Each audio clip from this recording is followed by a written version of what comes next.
Okay. Asante, naitwa Hamadi Mbeare, katibu wa Chadema mkoa wa Mbeya. Niko na viongozi wenzangu wakiwemo katibu wa jimbo la Mbeya mjini pamoja na mwenyekiti wa baraza la vijana wa jimbo la Mbeya mjini. Kwa pamoja tulipokea wito wa barua ya kutoka kwa RPC ambapo walitualika kwenye kikao kwa maana ya vyama vyote, alialika uongozi wa mkoa na uongozi wa jimbo, pia ambapo viongozi wa jimbo na viongozi wenzetu. Pamoja na mambo mengine tumekipokea kikao na tumekishiriki, ambapo tulikuwa na agenda kubwa juu ya amani katika eneo letu, na sisi tumetoa ushauri wetu ambao tunaamini utaenda kupelekwa na utatekelezeka, yakiwemo mambo na madai ya msingi ambayo tumekuwa tukiyalalamikia mara zote. Pamoja na mambo mengine, lakini tumepokea taarifa kwamba chama chetu ni moja ya chama ambacho kinaandaa yanayodaiwa kuwa ni maandamano ya Sabasaba.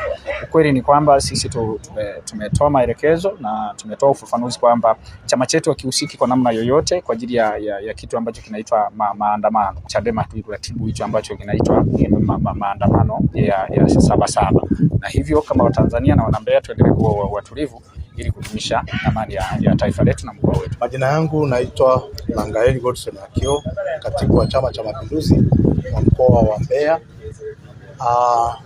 Ndugu zangu, leo tumekutana viongozi wa vyama vyote vya siasa vilivyoko mkoa wa Mbeya pamoja na jeshi la polisi katika ofisi za RPC mkoa wa Mbeya.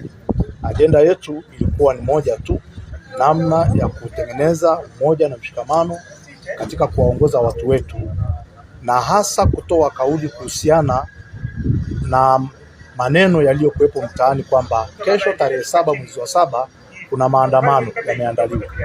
Tumezungumza viongozi wa vyama na kila chama kimezungumza, na wote hakuna chama kilichokiri kwamba kimeandaa maandamano hayo.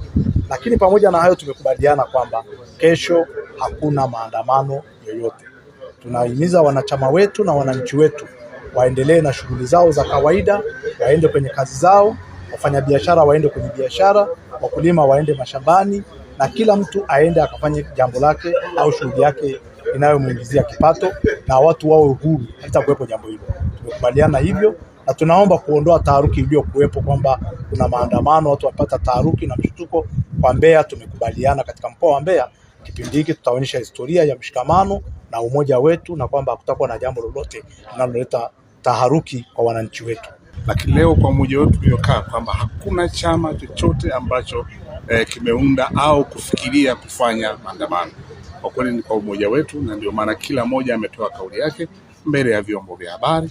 Tunaomba tu kwamba kesho wananchi wetu tunaomba tufanye kazi kwa mujibu wa taratibu na sheria zilizowekwa. Nafikiri kwamba wakina mama ntilie tuendelee kupika, vijana kufanya biashara, maduka tufungue, baa zote zifungue ziwe wazi. Naomba mtaona tu taharuki ya labda polisi kuwepo wanazunguka wanawalinda ili ngalao nyinyi muendelee kufanya kazi zenu. Inawezekana kuna jambo likatokea kwa bahati mbaya, lakini wanakaa kwa ajili ya ulinzi wenu. Naitwa Iptiana Samson, mimi ni mwenyekiti wa chama cha ukombozi wa umma mkoa wa Mbeya.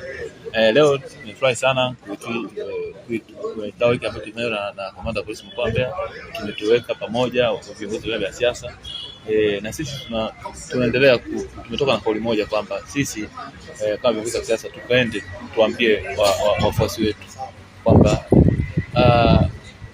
kesho hamna kitu kitatokea, na atakayetokea kesho, kwa mfano kama Chauma, hakuna kijana wote ambaye atajitokeza huko mtaani na itokea kitu amejitokeza huko kwa zake. Mimi sijabariki afanye anachokifanya, atakachokifanya azibie hivyo. Na sisi Chauma tunasisitiza amani, kwamba sisi kesho tunahubiri amani, tunahubiri ubwabwa.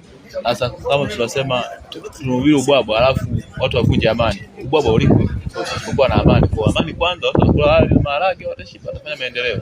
Kwa majina naitwa Gabriel Martin Kibonde, mwenyekiti wa chama cha Demokrasia Makini. Leo tulikuwa na mkutano wa vyama vya siasa ikiwa katika ofisi za RPC mkoa. Tumeadhimia kwamba kesho hakutakuwa na maandamano. Kwa ninaomba wananchi wote muendelee na shughuli zenu za kila siku. Amani itakuwepo tu, wala msiwe na shaka. Ukiona polisi wanazunguka, wala msikimbie, ni kwa ajili ya kulinda usalama zaidi.